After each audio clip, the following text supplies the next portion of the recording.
It's Monday, May 20th. I'm Tre'vell Anderson. And I'm Josie Duffy Rice. And this is What a Day, where we can't stop saying bleach blonde, bad built butch body. Listen, Congresswoman Jasmine Crockett gave us this iconic line against Marjorie Taylor Greene late last week, and I have to stand. It's incredible. What a read, okay? Truly. On today's show, we look at what could be the final week of Trump's hush money trial, plus Diddy resurfaces with an apology. Save it, please. But first, President Biden gave the commencement speech at Morehouse College's graduation on Sunday. Morehouse is a historically black college here in Atlanta. It is the alma mater of Martin Luther King Jr., also my dad, and also, of course, your alma mater, Tre'vell. It is mine. Shout out to them for me being part of their legacy. Truly. Now, many Morehouse students and faculty opposed the administration's decision to invite President Biden to speak at graduation, given the war in Gaza. Ladies and gentlemen, please welcome to the podium the 46th President of the United States, Joseph R. Biden. We've covered campus protests against the war, and like countless other universities and institutions, there is a sizable contingent at Morehouse who've been openly critical of the war and the role America has played in it, to the tune of billions of dollars. As you said, we've been talking about this a lot, and at Morehouse, there was also conflict over whether Biden should receive an honorary degree from the institution. So ultimately, it went to a faculty vote, and 50 out of 88 voted to grant the degree, with a university statement specifying that giving Biden that honor, quote, is not because of current political affairs. However, some faculty members skipped commencement to protest Biden. Here's Professor of Political Science Dr. Andrew Douglas talking about Biden in the context of King's legacy. We're listening to Biden in the context of a historic student movement against imperialism in our time now, smearing student protesters, arguing against the thesis that King put forward in the letter from Birmingham jail, saying that order is more important than justice, and he's coming to Morehouse College. In this moment, it's unthinkable. Dr. Douglas, FYI, was on our episode titled The Anti-Capitalist Legacy of MLK Jr. a couple years ago. We'll put the link in our show notes. But ultimately, the graduation went off without major disruption. Some people turned their backs. A few students walked out as the honorary degree was conferred. And I know we're going to get to Biden's speech in a moment, but can we shout out one moment from the valedictorian, D'Angelo Jeremiah Fletcher's speech, in which he called for a permanent ceasefire in Gaza. From the comfort of our homes, we watch an unprecedented number of civilians mourn the loss of men, women, and children, while calling for the release of all hostages.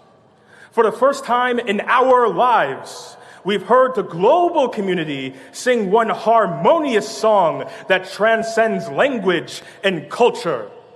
It is my stance as a Morehouse man, nay, as a human being, to call for an immediate and permanent ceasefire in the Gaza Strip.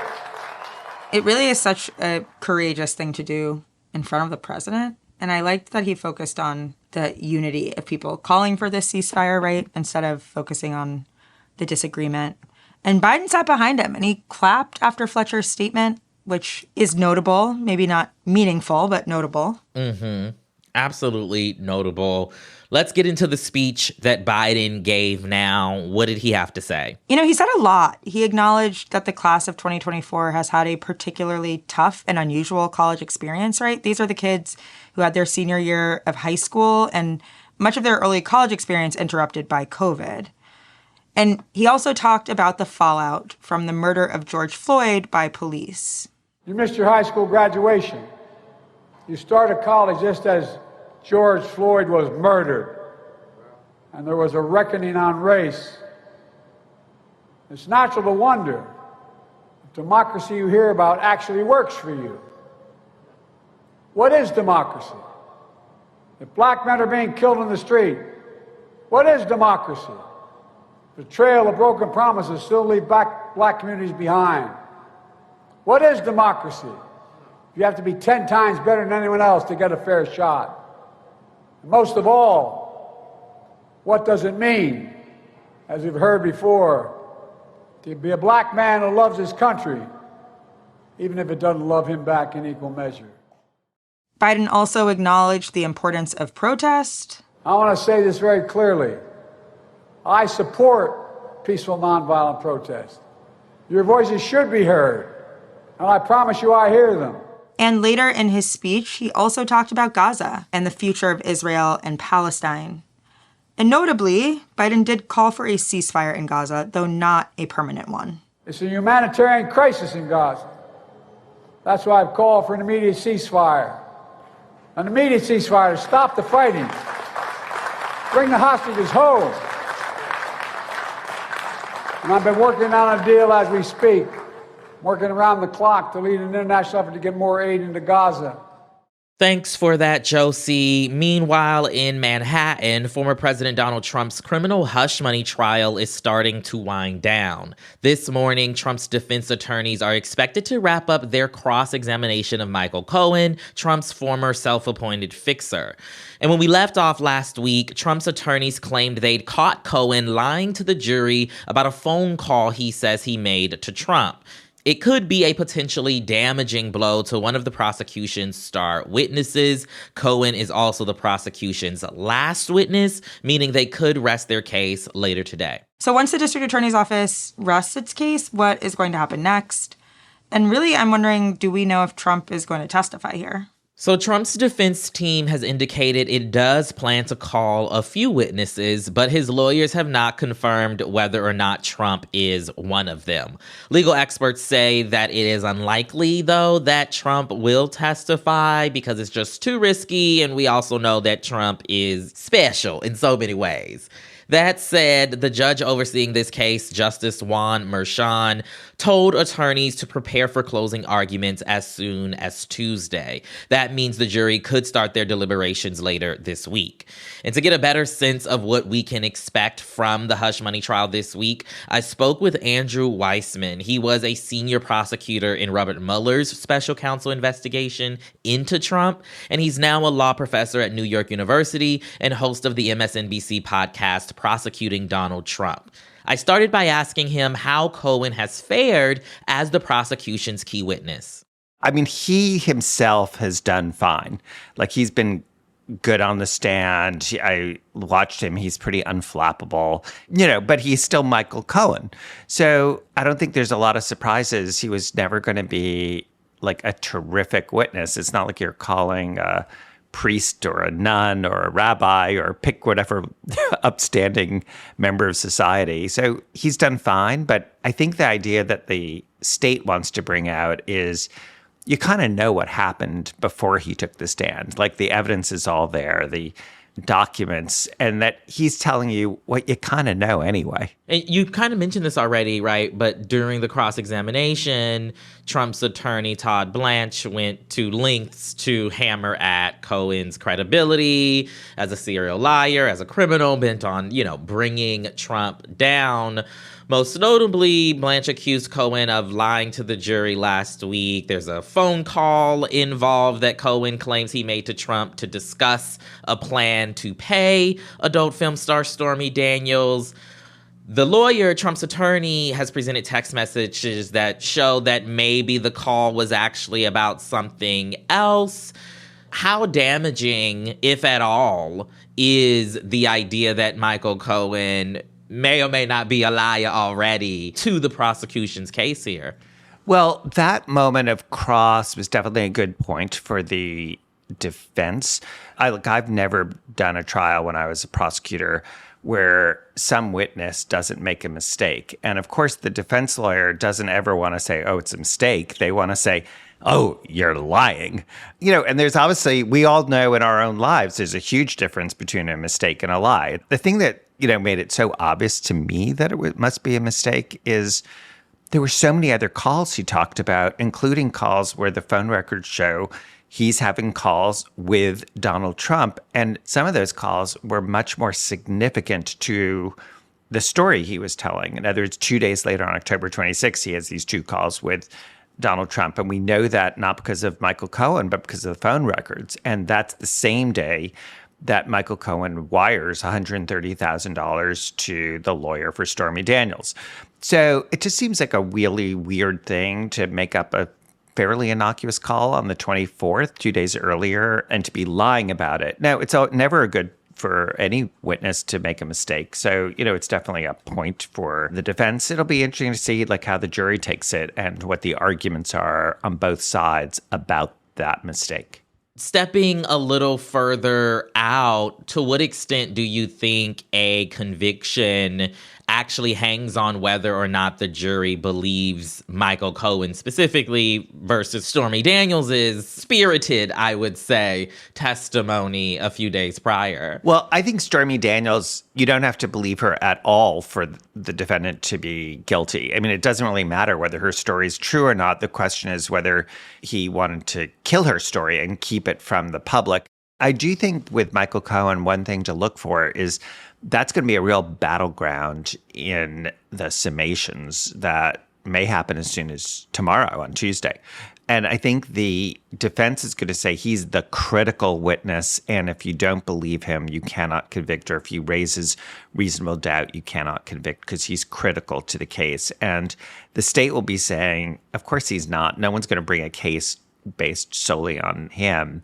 And his story is highly corroborated, but there's independent evidence. And I think I would ask the jury to think about what they were thinking about all of the proof in the case up until the time that he testified. And I would sort of sum up based on all of that as to how the case was proved, and then say, and you have Michael Cohen, and you know what? There's a lot you cannot believe about him. There's a lot that you can say he's a liar and a cheat and done all sorts of terrible things in his life, and maybe even on the stand.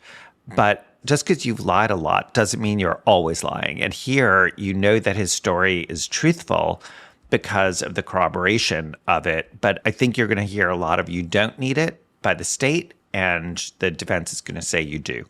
In your kind of opinion, your analysis of what's going on, has the prosecution done what it needs to do here? Have they given the jury enough evidence to prove that the former president falsified business records to conceal payments to Cohen made to protect his bid, right, for the 2016 presidential race? I do, because we know that Michael Cohen and the chief financial officer, Alan Weisberg, were aware of the entire scheme and were in on it. The idea that they would have kept this from Donald Trump just seems absolutely incredible. They'd have no personal gain to have kept it from their boss. They would have enormous incentives not to, because they could be fired at any moment. And in order to keep it from them, remember, in order for the scheme to work, Donald Trump still has to sign the checks, and he does sign the checks. So you'd be risking, if you're trying to do this behind his back, you'd be risking your boss over the course of a year and signing checks for over $260,000 saying, I'm sorry, what the hell is this for? And what would you say? I'm sorry, we have a scheme that we orchestrated behind your back where you're going to pay out $260,000, but we decided for no good reason not to tell you about it. So once the prosecution rests, the defense will get a chance to call their witnesses. Who do we expect them to call? I don't know, but the one thing I can tell you is I don't expect them to call Donald Trump. Tell me why. In a criminal case, the defendant has a right to testify, and that right is personal, meaning the defense lawyer cannot make that choice. The defendant himself or herself has to make the choice. You absolutely do not have to, and the jury's instructed if you don't testify that they can't hold it against you in any way because, of course, it's the state's burden. But as much as Donald Trump seems to think he's the best lawyer and strategist in the world, I think even he understands that it would be pretty close to suicide for him to testify. You know, I worked on the Mueller investigation, and so I view it through that lens where, just to take us back through history, he, at the start of the investigation, said, oh, yeah, of course, I look forward to meeting with them and talking to them. Yeah, that never happened. I'm still waiting. So I just don't think he puts himself in that kind of position, and I don't think he's going to do that here. Probably for the best, considering how I think the word folks have been using is volatile to describe him and his behavior. That's one word. That is one word. That was my conversation with Andrew Weissmann, longtime federal prosecutor and host of the MSNBC podcast, Prosecuting Donald Trump. That's the latest for now. We'll get to some headlines in a moment. But if you like our show, make sure to subscribe and share it with your friends. We'll be back after some ads.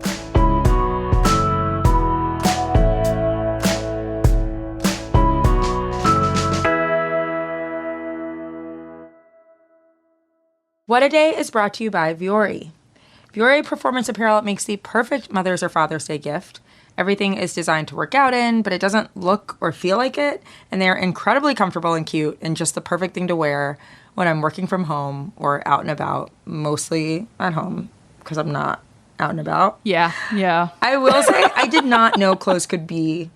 I'm being dead honest. I did not know clothes could be as comfortable as they are before I had Vuori. Yes. Clothes can be so comfortable. Nobody told me. Smooth like butter, soft. So good. On the skin. I just love living in Vuori. Vuori is offering What a Day listeners 20% off your first purchase when you go to vuori.com/WAD.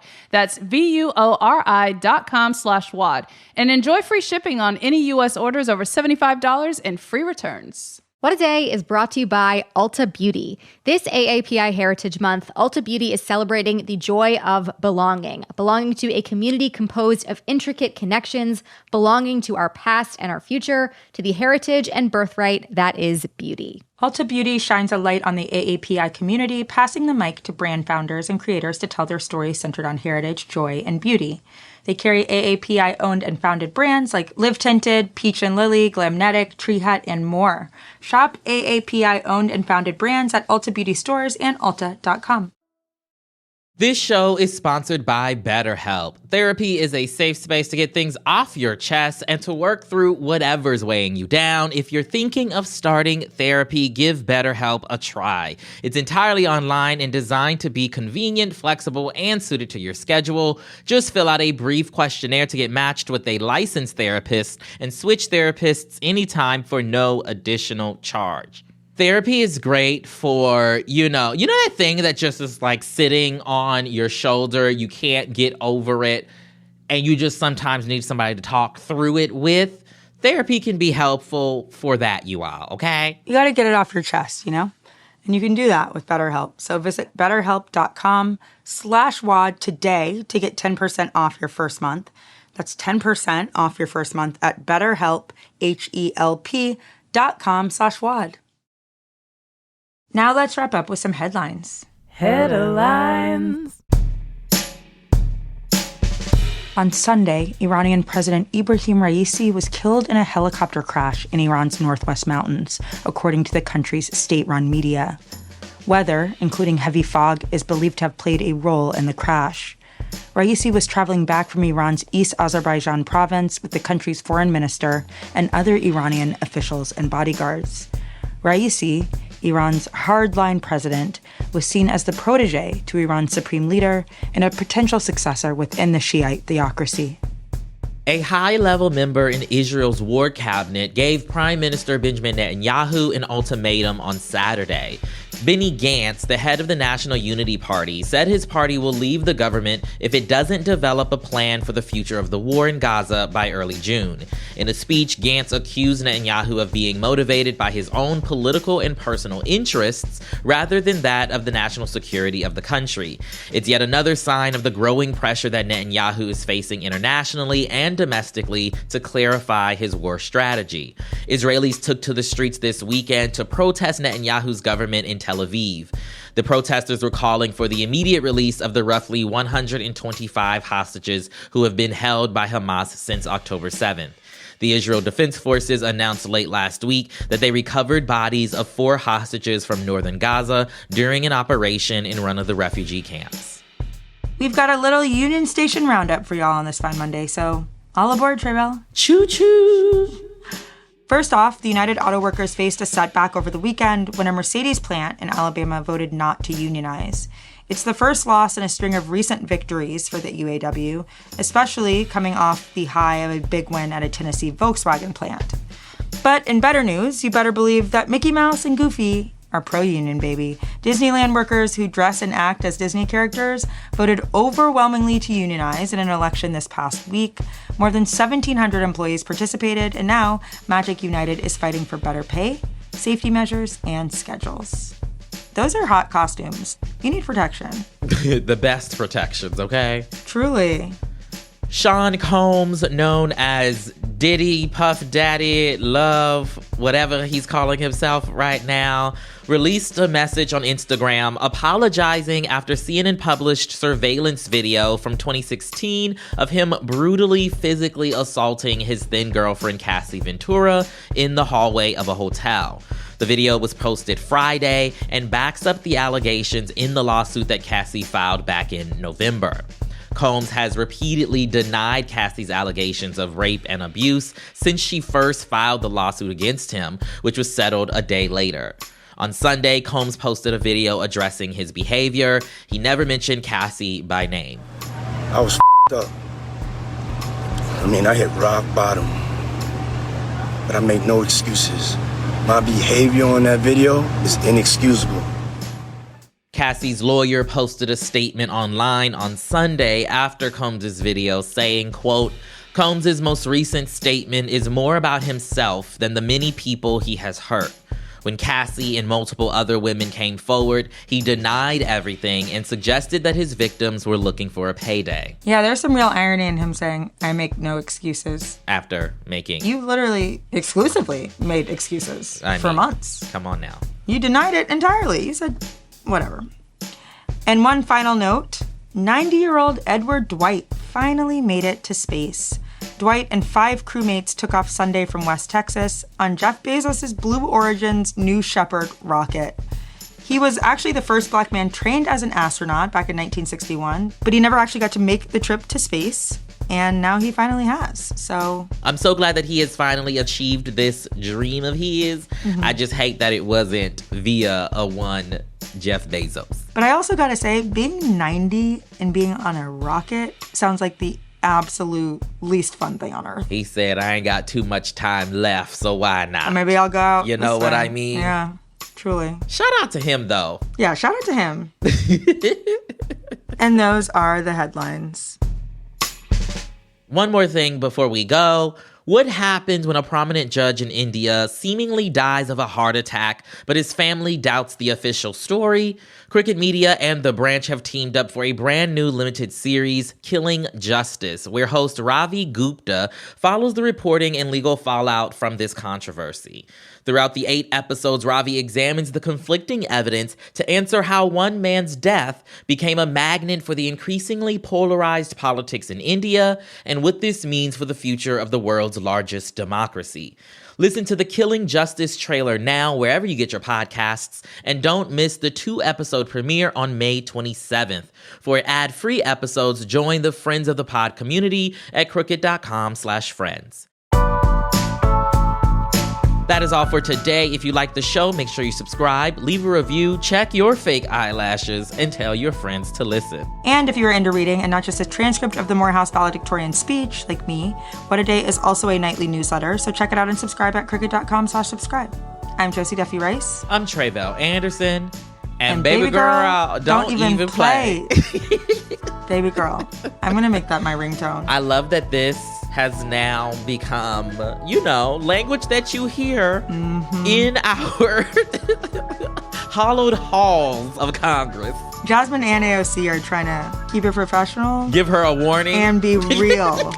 And I love it. What a Day is a production of Crooked Media. It's recorded and mixed by Bill Lance. Our associate producers are Raven Yamamoto and Natalie Bettendorf. We had production help today from Michelle Alloy, Greg Walters, and Julia Clare. Our showrunner is Erica Morrison, and our executive producer is Adrian Hill. Our theme music is by Colin Gilliard and Kashaka.